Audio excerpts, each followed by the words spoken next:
Hello friends, कैसे हैं आप। तकी चैनल में आपका एक बार फिर से स्वागत है। आज के इस वीडियो में विगत परीक्षाओं के 10 अति महत्वपूर्ण प्रश्न दिए गए हैं। तो आइए प्रश्न शुरू करते हैं।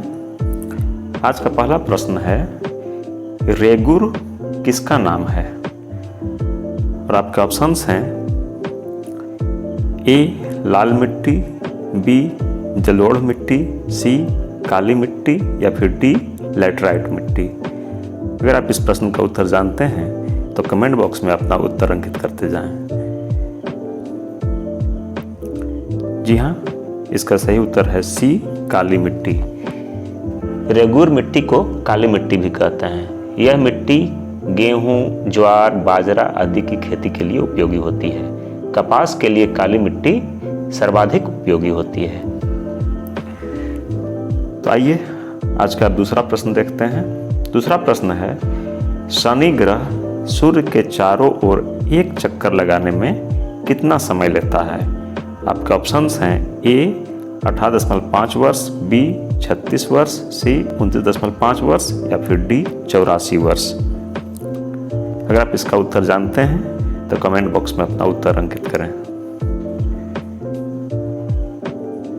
जी हाँ, इसका सही उत्तर है सी 29.5 वर्ष।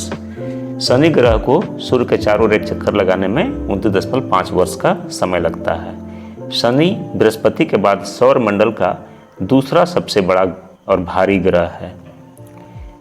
शनि ग्रह के चारों ओर पाए जाने वाले वलयों की संख्या 10 है।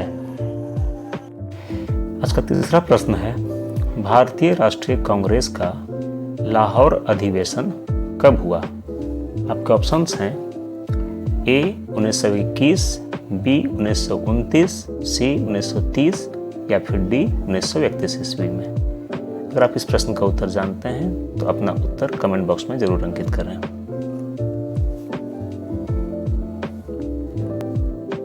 जी हाँ, इसका सही उत्तर है बी 1929 ईस्वी। भारतीय राष्ट्रीय कांग्रेस का लाहौर अधिवेशन 1929 ईस्वी में हुआ था। इसकी अध्यक्षता पंडित जवाहरलाल नेहरू ने की थी। इस अधिवेशन में पूर्ण स्वतंत्रता का प्रस्ताव पारित किया गया था तथा 26 जनवरी को स्वतंत्रता दिवस मनाने का निश्चय किया गया था। आज का चौथा प्रश्न है, निम्नलिखित में कौन सी पर्वत श्रेणी केवल एक ही राज्य में फैली है। और आपके ऑप्शंस हैं ए अरावली, बी सतपुड़ा, सी अजंता या फिर डी सह्याद्री। अगर आप इस प्रश्न का उत्तर जानते हैं तो कमेंट जरूर करें।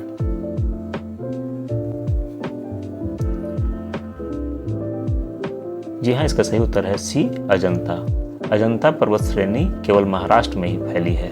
यहाँ बौद्धकालीन गुफाएं पाई जाती हैं। अरावली पर्वत श्रेणी दिल्ली से अहमदाबाद तक लगभग 800 किलोमीटर की लंबाई में फैली है। सतपुड़ा पर्वत श्रेणी राजपीपला पहाड़ियों से शुरू होकर के महादेव एवं मैकाल पहाड़ियों के रूप में छोटा नागपुर पठार तक विस्तृत है। आइए आज का चौथा प्रश्न देखते हैं। पांचवा प्रश्न देखते हैं। पांचवा प्रश्न है, गोल्डन थ्रेशोल्ड नामक कविता संग्रह की रचयिता कौन है। आपके ऑप्शंस हैं A Aruna Asaf Ali, B Annie Besant, C Sarojini Naidu या फिर डी विजया लक्ष्मी पंडित।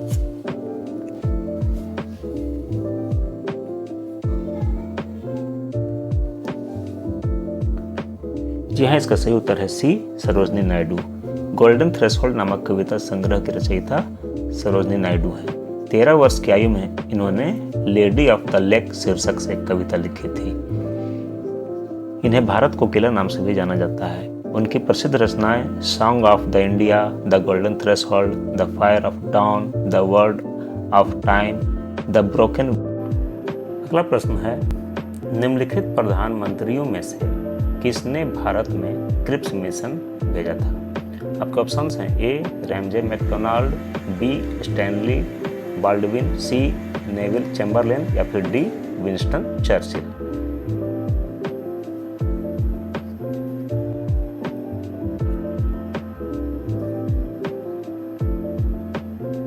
जी हाँ, इसका सही उत्तर है डी विंस्टन चर्चिल।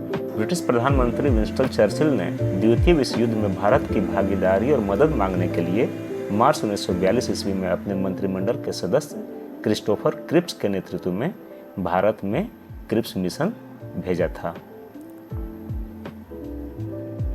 आइए अगला प्रश्न देखते हैं। अगला प्रश्न है, निम्नलिखित में से कौन सा एक जर्नल अबुल कलाम आजाद द्वारा प्रकाशित है? और आपके ऑप्शंस हैं A Al Hilal, B comrade, C the Indian sociologist या फिर डी जमींदार।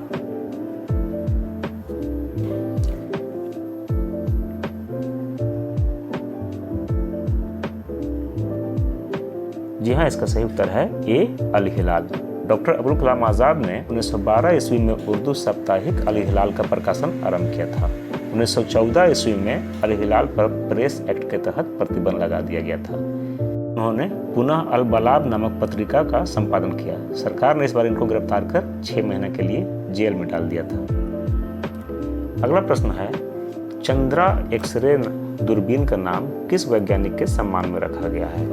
और आपके ऑप्शंस हैं ए चंद्रशेखर वेंकटरमन, बी जगदीश चंद्र बोस, सी प्रफुल्ल चंद्र राय या फिर डी सुब्रमण्यम चंद्रशेखर।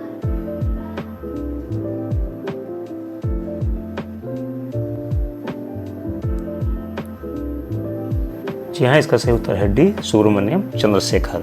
सुब्रमण्यम चंद्रशेखर भारतीय मूल के अमेरिकी वैज्ञानिक थे जिन्हें वर्ष 1983 ईस्वी में श्वेत वामन पर शोध कार्य करने के लिए नोबेल पुरस्कार प्रदान किया गया था।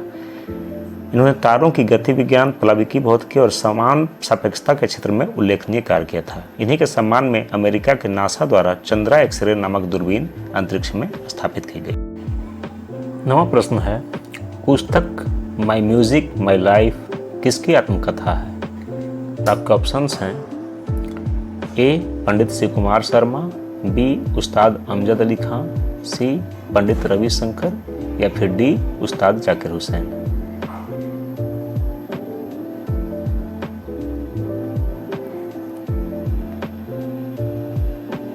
जी हाँ, इसका सही उत्तर है सी पंडित रविशंकर। माई म्यूजिक माई लाइफ नामक पुस्तक पंडित रविशंकर ने लिखी है। यह उनकी आत्मकथा है। इसमें रविशंकर ने अपनी संगीत के प्रति जिज्ञासा, संघर्ष के क्षण और उपलब्धियों को चित्रित किया है। आइए अगला प्रश्न देखते हैं।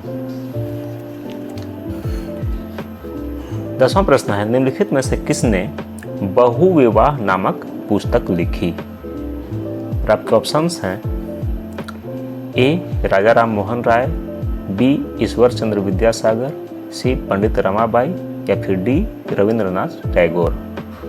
अगर आप इस प्रश्न का उत्तर जानते हैं तो कमेंट बॉक्स में अपना उत्तर जरूर अंकित करें।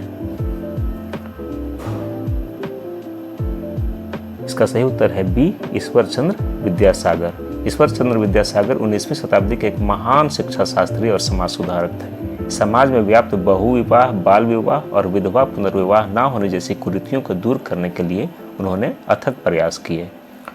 उन्होंने बहुविवाह तथा बाल्य विवाहेतर दोष नामक पुस्तिकाएं भी लिखी थीं। अब एक प्रश्न आपसे, अगर आप इस प्रश्न का उत्तर जानते हैं तो कमेंट बॉक्स में अपना उत्तर जरूर अंकित करेंगे। आपके लिए प्रश्न देखते हैं। व्यक्तिगत सत्याग्रह में विनोबा भावे को प्रथम सत्याग्रही चुना गया था। दूसरे सत्याग्रही कौन थे? और आपके ऑप्शंस हैं ए डॉक्टर राजेंद्र प्रसाद, बी पंडित जवाहरलाल नेहरू, सी राजगोपालाचारी या फिर डी सरदार वल्लभ भाई पटेल। अगर आप इस प्रश्न का उत्तर जानते हैं तो कमेंट बॉक्स में अपना उत्तर जरूर अंकित करें। और अब वीडियो के आखिर में आपसे एक गुजारिश, अगर आपने अभी तक इस चैनल को सब्सक्राइब नहीं किया है तो इसे ज़रूर कर लें। वीडियो को लाइक, शेयर और वाइडली शेयर करें। धन्यवाद।